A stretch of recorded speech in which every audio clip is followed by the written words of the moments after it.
Shoutout po sa lahat ng mga kasangkay dyan, sa mga nanonood sa aking video. Magandang umaga, magandang hapon kung saan man kayo sulok ng mundo. Mga kasangkay, meron tayong isang outdoor unit na titingnan natin kung sira nga ba o gumagana pa yung unit na to. Kasi naka-stack lang siya sa sulok mga kasangkay. Ayan o. Yan kung makikita nyo.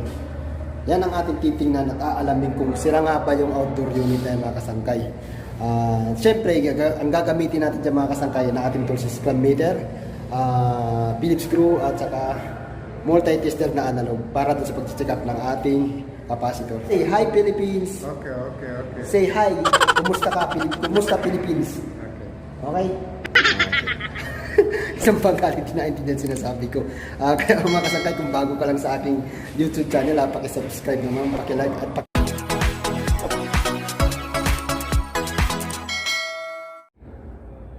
mga kasangkay, ito palang sinasabi ko na outdoor unit ng 1.5 horsepower. Binuksan ko na mga kasangkay. Ito ang ating titingnan o check upin kung ano nga ba ang problema ng unit na ito. Bakit nga ba nakatambak lang siya doon sa gilid na yan. Yan ang ating naalamin mga kasangkay kung gumagana pa ba ito o sira na. Ito mga kasangkay. Yan, binuksan ko na yung mga kasangkay para mabilis tayo. Ito nga pala yung kanyang condenser pan motor. Ito yung kanyang capacitor mga kasangkay. Ayan. 40 microfarad. Yan naman yung ating compressor mga kasangkay. Yan. Ngayon mga kasangkay, alamin natin yung mga kasangkay kung ano nga bang problema nito ng unit na ito. Isa-isahin natin pag-check up para malaman natin mga kasangkay. Tara mga kasangkay, samahan nyo na ako. Umpisa na natin check upin yung ating outdoor unit na LG.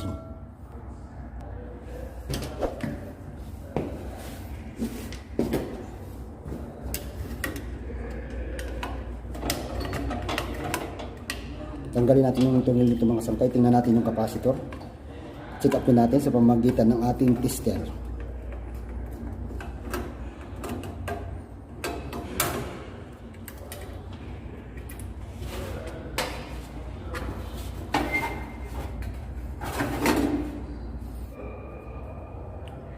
Ayan mga kasangkay, kung bago ka lang nag-aaral ng air conditioning, para hindi nyo makalimutan yung tagging ng ating electrical, pwede nyo munang picturean.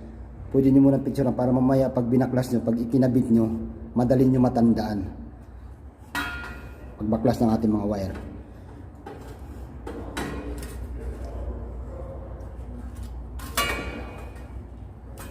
Ayan. Ito yung ating capacitor mga kasangkay.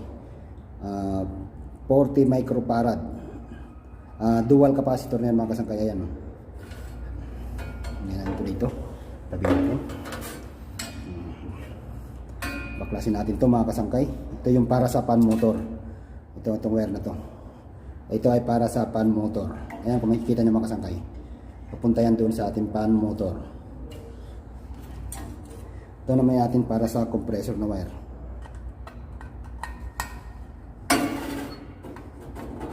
Tanggalin natin ito para malaman natin mga kasangkay kung gumagana pa ba yung compressor o start up na ba. Dito na lang pala natin tanggalin.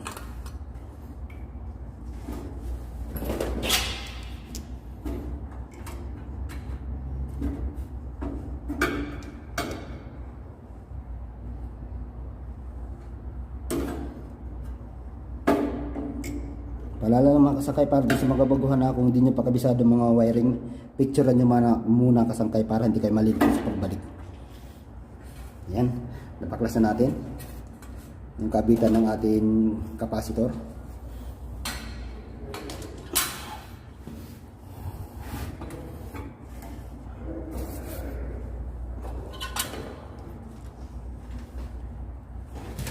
Ngayon mga kasangkay, sa pag-check up ng ating pan motor, kung okay pa ba o sira na yung ating pan motor, kung may problema na, gagamit tayo dito ng clamp meter. Ayan. Para malaman nyo yung kung sira na o defective na yung kung gumagana pa yung ating pan motor, yung ating clamp meter isisit natin sa ating ohms. Ayan. Ayan mga kasangkay, nasa ohms na yan. Ayan, tingnan natin mga kasangkay kung ano pa ba to, kung okay pa ba. Tingnan natin yung kanyang mga wiring kung okay pa ba yung pan motor o sira na mga kasangkay. Lalagyan yung test probe dito. Nalagyan yung test probe dito sa butas na yan. Ayan. Tapos titingnan nyo kung ano ang reading niya mga kasangkay. Ayan, ibig sabihin okay pa yung dilaw at saka yung red. 234. Lagyan natin yung isa sa gitna. Ayan, 415. Ibig sabihin okay pa yung winding nito mga kasangkay, yung kanyang pan motor. Lipat natin. Ayan, 181. So mga kasangkay, okay pa yung kanyang pan motor. Mga kasangkay, may bibigay pala kasi yung idea about sa pag-check up ng pan motor, sa kung paano natin malaman yung starting at saka yung running at saka yung common. Total, nandito na tayo sa video, ituturo ko na sa inyo yung pinakasikreto na madali. Unang-una mga kasangkay, yung pan motor, kung hindi nyo alam yung kung saan yung common, starting at saka running. Mga kasangkay, ganito lang yan. Isis nyo yung ating clamp meter sa ohms. Ayan.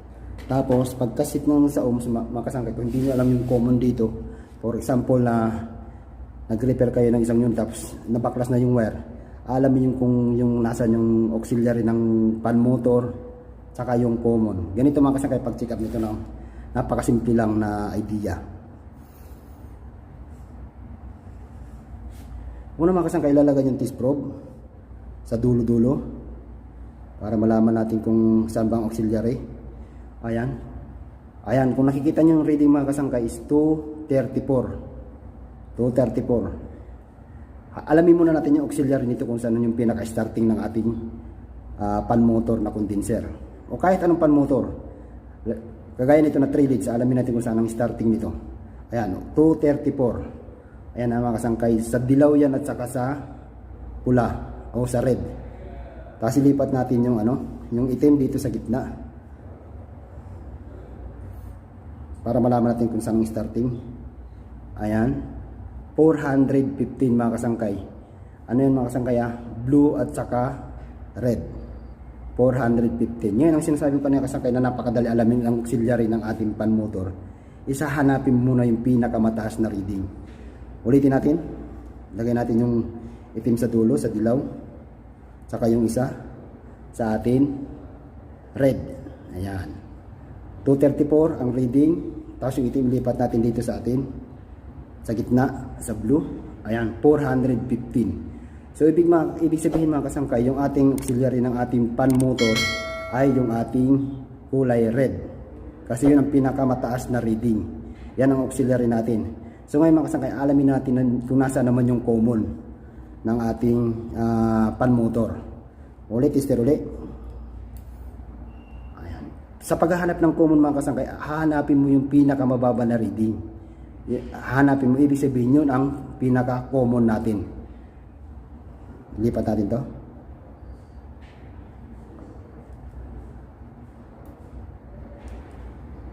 Tula. Ayan, 181. 181 yung kanyang reading. Ibig sabihin yung dilaw mga kasangkay, yun ang ating common.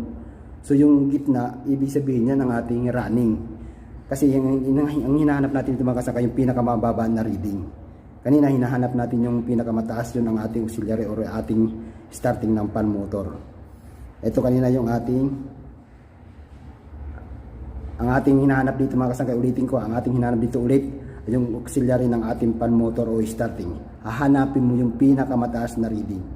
Ngayon isisit natin yung test probe natin sa kulay red at saka kulay yellow. Ang reading niya is 234. Ilipat natin yung black na test probe sa gitna. Ilipat natin sa gitna. Ngayon ang reading niya is 415. Nasa kulay red at saka kulay blue yan mga kasangkaya. Ibig sabihin yung pinakamataas na reading, yan ang ating auxiliary, yung kulay red. Ayan. Tapos ngayon, para mabilis tayo, hanapin muna natin yung common, yung pinakamababa ang reading.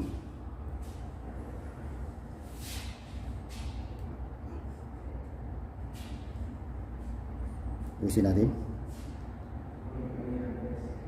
Ayun, 181 yung kanyang reading sa blue at saka yellow mga kasangkaya. Hinahanap natin dito yung common na.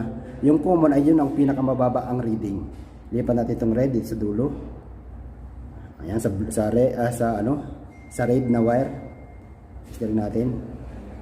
234. Di ba mataas? Ang hinahanap natin dito common yung pinakamababang reading.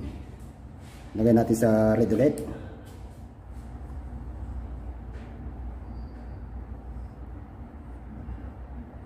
Ayan, 181. Ibig sabihin mga kasangkay, yung pinakamababang reading is yung dilaw o yung yellow. Yan ang ating common mga kasangkay.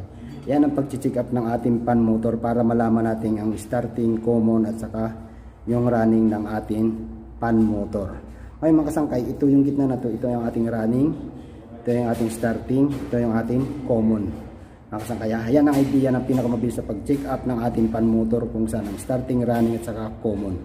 Mga kasangkay, sana na nasundan nyo ako. Ngayon, itong panmotor na ito mga kasangkay is okay pa to. Ayan, gumagana pa yan. Tingnan natin kung pre-wheel ba siya. Ayan, pre-wheel siya mga kasangkay. Ibig sabihin good pa yung ating pan motor kasi okay pa rin yung kanyang reading ng kanyang winding. Ayan, subukan natin na tingnan natin yung ang kanyang compressor kung grounded na ba o open na ba siya mga kasangkay. Tanggal natin yung tester. Lipat natin dito para makita natin yung video. Ayan. Ayan, kita nyo ba mga kasangkay? Ayan, isusubo ko. Ayan. Ayan. Ayan, tingnan natin kung okay pa ba yung kanyang winding ng compressor mga kasangkay.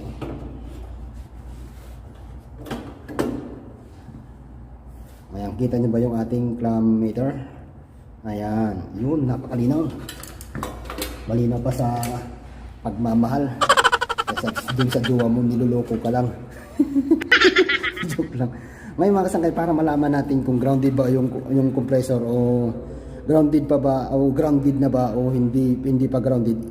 Yung ating clamp meter mga kasangkay, isisit natin yan sa ating continuity para malaman natin kung grounded yung ating compressor. Ayan. Ayan, papatunugin natin yung ating tester. Ayan mga kasangkay, tumunog. Ibig sabihin nasa continuity yan mga kasangkay. Ayan, subukan natin tingnan yung mga terminal nito mga kasangkay kung grounded ba yung compressor. Ayan, lagay natin isang ating test probe dito sa isa. Ayan, ibig sabihin hindi siya open. Okay pa. Ayan, okay pa. Lipat natin ulit. Ayan, okay pa yung ating compressor, yung ating terminal. Ngayon, aalamin natin yung compressor kung grounded na ba. Kung grounded na ba mga kasangkay. Yung isang ating test probe, ilalagay natin sa terminal. Tapos, iti-test ground natin dito sa tubo. Ayan, hindi siya tumunog. Ibig sabihin, hindi siya grounded. Ayan, mga kasangkay, tumutunog yan Ayan, hindi siya tumunog. Ibig sabihin, hindi siya grounded. Lipat ulit natin isang test probe dito. Ayan mga kasangkay, hindi rin siya grounded. Lipat natin. Ayan mga kasangkay, hindi siya tumunog. Ibig sabihin sa tatlong terminal na yan mga kasangkay, tinester natin, hindi siya tumunog. Ibig sabihin, hindi siya grounded. Okay pa yung compressor natin. Ayan mga kasangkay. Yan ang pag-check up ng isang compressor kung grounded na ba o hindi. Ulitin natin. Wala rin. Pero pag tinester mo siya ng continuity, yung compressor natin, kailangan yan, tutunog dyan yung mga terminal para malaman natin kung open na ba siya o hindi. Ayan, tumunog, ibig sabihin hindi siya open. Ayan, hindi rin siya tumunog din siya, ibig sabihin hindi rin siya open mga kasangkay. Ibig sabihin okay yung ating compressor. Ngayon mga kasangkay, titingnan naman natin yung reading ng ating compressor kung good pa ba o hindi yung kanyang reading. Malalaman natin yan sa pag-set ng ating clamp meter sa ohms. Ayan, lipat natin mga kasangkay. Testerin natin yung mga terminal. Tingnan yung mga kasangkay yung reading alamin nyo lagi.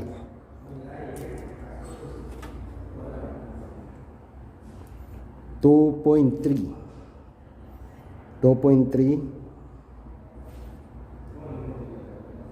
1.7 2.3 at saka 1.5. Lipat natin yung isa dito. 3.7. So ibig sabihin mga kasangkay, okay pa yung ating compressor kasi yung equal niya okay pa, yung equal ng reading niya. Ulitin natin. Lagyan natin sa terminal dito. 2.3. Tandaan nyo mga kasangkay, 2.3. 1.5. So ngayon 2.3 at saka 1.5 is 3.8. Dapat ang makuha natin sa isang reading ng terminal is 3.8. Ayan, 3.7. Ibig sabihin mga kasangkay, okay pa yung ating compressor. Kasi yung reading niya sa tatlong terminal is equal. Kasi kung mataas na yung pag-inequal muna, kung tumaas na ng 5.2, ibig sabihin hindi na yan equal yung reading. At saka may problema na yung ating compressor. Mga kasangkay ngayon, para malaman natin kasi baka okay naman yung ating pan motor, okay naman ating compressor, titingnan naman natin yung ating capacitor, mga kasangkay. Titingnan naman natin ito kung baka itong may problema.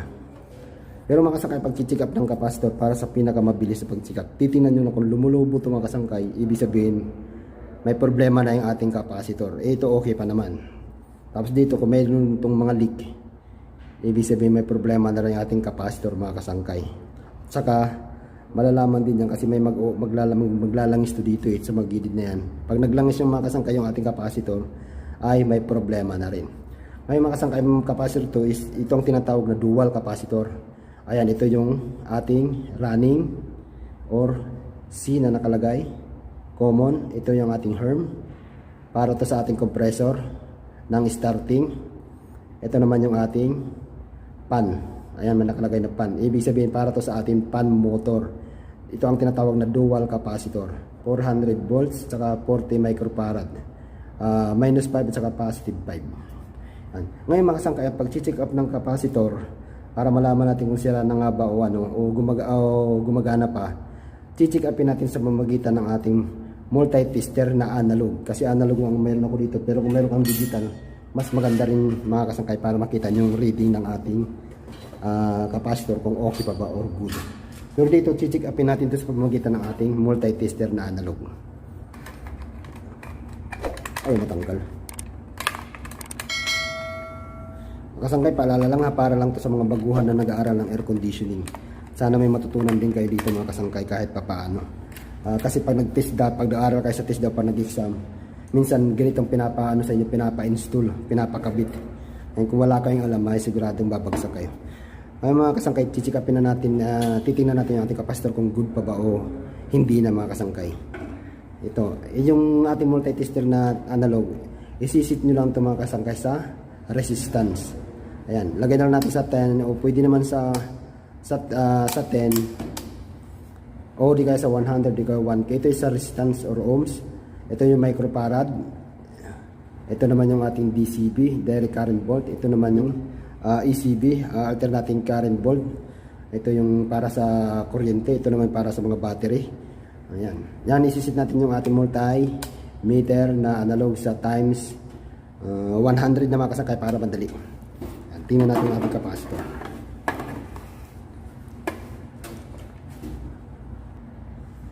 Ayan mga kasangkay, sa pag-check up ng ating capacitor, dapat yung ating multimeter analog ay isisit nyo sa resistance ng ating analog.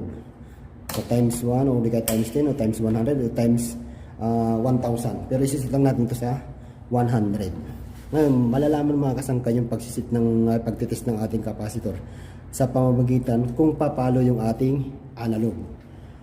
Kagaya nito, tingnan natin. Ayan, ibig sabihin pumapalo siya mga kasangkay. Okay yung ating tester mga kasangkay. May mga kasangkay, bago nyo i-tester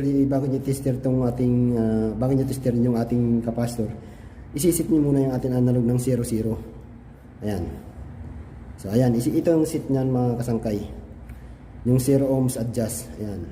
Sisin nyo muna sa dyan sa 0 para tama yung reading ng ating capacitor pag tinest natin. Ayan, okay na.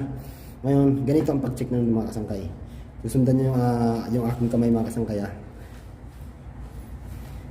Una, pag nag-check kayo mga kasangkay ng ating capacitor, pagdidikitin nyo muna yung ating i-ano nyo muna, gaganyanin nyo para mawala yung, kasi minsan may yung ating capacitor may kuryente pa yan sa loob. Ayan. Ayan, okay na. Testerin natin kung okay pa ba.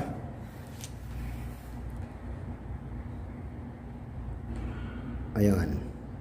Pumalo. ibig sabihin mga kasangkay, pag pumalo siya tapos bumalik agad, ibig sabihin good pa yung ating capacitor.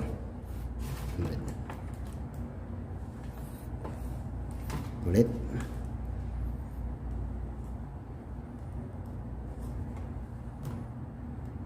Ayan, okay pa. Ayan, okay pa. Titingnan mo kasangkay yung atong ating yung ating multi-tester. Sundan nyo kung papalo siya at saka babalik agad. Pag pumalo siya at saka bumalik agad, ibig sabihin yung ating capacitor is okay pa. Pero pag palo nyo pagtaas tapos unti-unti mabagal yung pagbaba ng ating pointer, ibig sabihin yan ay sira na. At saka di kaya pag tester natin ang ating capacitor, pag pumalo siya tapos hindi na bumalik, ibig sabihin may problema na yung ating capacitor. Sundan nyo mga kasangkay, titingnan nyo itong kung yung pointer na to kung tataas ka, bababa agad. Ibig sabihin pag bumaba yan agad, ibig sabihin good pa yung ating capacitor mga kasangkay. Okay, ulitin natin. Testingin natin, tester natin. Ay mga kasangkay, tingnan nyo yung ating ang ating analog tester. Hindi, ibig sabihin baliktad natin. Baliktad natin test probe. Ayan mga kasangkay, nakita nyo pumalo pa siya, tapos bumalik agad. Ibig sabihin sa mga kasangkay, okay itong dalawang terminal. Ito naman sa kabila. Ayan, mahina na, baliktad natin test probe.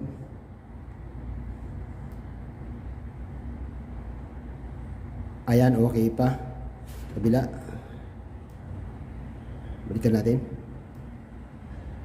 Ayan. Ibig sabihin mga kasangkay, pumalo siya tapos bumalik agad, ibig sabihin ng ating capacitor is okay pa. Ayan mga kasangkayan, yung pag-check up ng capacitor ay pwede nyo gamitin yung ating multi-tester na analog sa pamamagitan ng kanyang resistance. Isit lang sa resistance yan. Pwede rin yan sa times 100, times 1,000 kung hindi kayo kontento din sa pagpalo ng inyong capacitor, ng inyong multi-tester. Pwede nyo isit sa 1,000, pwede sa 100. Pero kung okay naman kasi 100, pwede na yung mga kasangkay. Itong madalas ito talaga yung lagi kong ginagamit sa pag-check ng aking ng capacitor doon sa capacitance ng capacitor. Itong unit, ibig sabihin okay pa to. Okay pa yung kanyang pan motor, okay pa yung kanyang compressor at saka yung kanyang capacitor. Ibig sabihin ito mga kasangkay, pwede itong binaklas lang nila tapos in-stack lang nila doon sa gilid para pinaka-reserva siguro itong unit na to kaya nila tinanggal. Kaya nila inanto doon sa gilid, in-stock lang. Siguro mga kasangkay, ito ay pang-reserva lang na outdoor unit. Kasi gumagana pa lahat Kaya mga kasangkay, samahan nyo naman ako kung paano natin ikakabit ito, iwawiring yung ating outdoor unit na binaklas. Mga kasangkay, samahan nyo ako. Ayan mga kasangkay, balik na natin yung mga wiring ng ating outdoor unit. Ngayon mga kasangkay, may pala tayo. Ngayon kung magbabaklas kayo ng compressor, meron yung takip. Para hindi kayo malito, sundan nyo na lang yung nakalagay dyan na CSR. Ibig sabihin WBU. Common, starting at saka running. Yan ang pagkakabit ng ating wiring para hindi kayo malito mga kasangkay. Ayan, CSR. Ito sa takip may nakalagay nitong nakasulat para doon sa terminal ng compressor natin para hindi kayo malilito kung paano ikakabit ang wire. Tara, ikabit na natin mga kasangkay ito. Kasi itong unit ito, buo pa pala ito. Ibig sabihin, in-stack lang nila ito dun sa gilid para siguro pinaka-reserva ito pag may nasirang na outdoor. Ayan. Ikabit na natin ito mga kasangkay.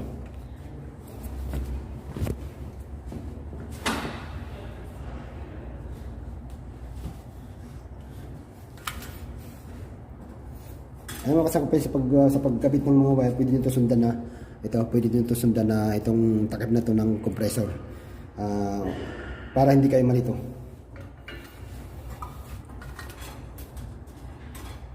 Common is yung brown. Common is brown.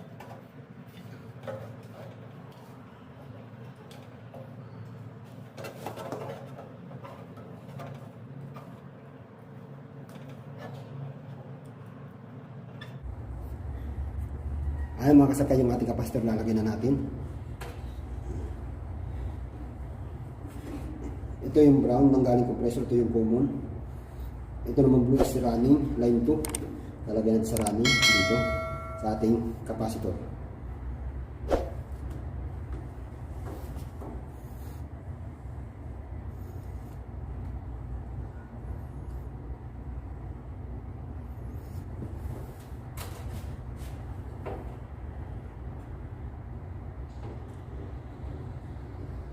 Tapos itong running ng ating capacitor lalagay natin dito sa terminal ng ating running ng ating capacitor. Tapos itong pink ilalagay natin sa ating horn ng ating capacitor, mga kasangkay. Ayan o, sa tatlong terminal, sa isang terminal sa tatlong port. Ayan. Tapos ito naman yung ating sa pan motor. Kukunin muna natin ito para tayo malito, mga kasangkay. Ayan, ito na yung ating pan motor, mga kasangkay. Ayan, ito yung sa pan natin na wiring, yung kulay pink, yung sa pan niya, yung sa auxiliary niya, itong kulay pink, lalagyan natin sa pan ng ating capacitor. Yung dalawang port lang, mga kasangkay. Makikita nyo, may nakalagay dito na pan. Ito ang running ng ating pan motor na kulay blue. Lalagyan natin sa running ng ating capacitor. Ayan. Tapos itong dilaw, ito yung ating common, mga kasangkay, ng ating pan motor. Mga kasangkay, malinaw na. Yung running nito, nakalagay sa yung running ng ating pan motor na kulay blue, nakalagay dito sa running ng ating capacitor.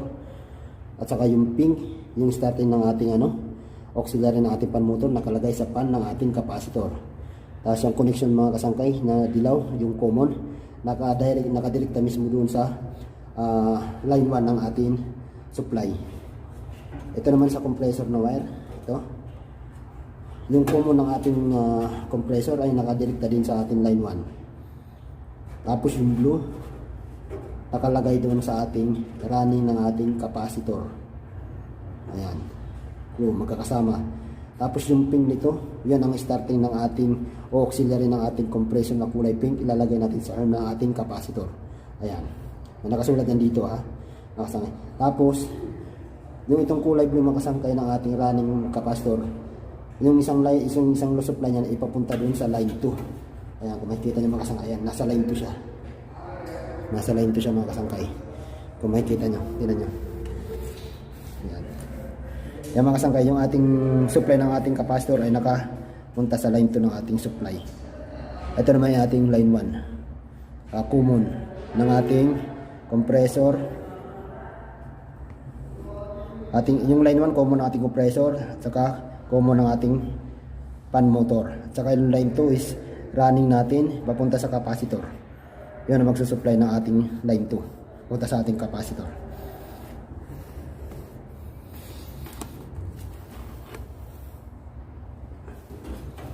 Yan, ganyan lang, mga kasangkay, yung pag-wiring ng ating outdoor unit ng mga electrical niya para madali kabit. Kasi balik natin to.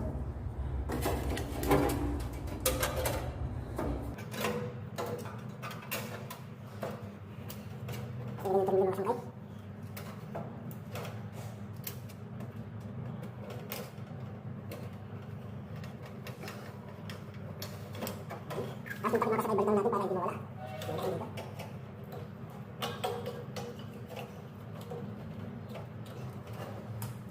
Tapos tabi natin.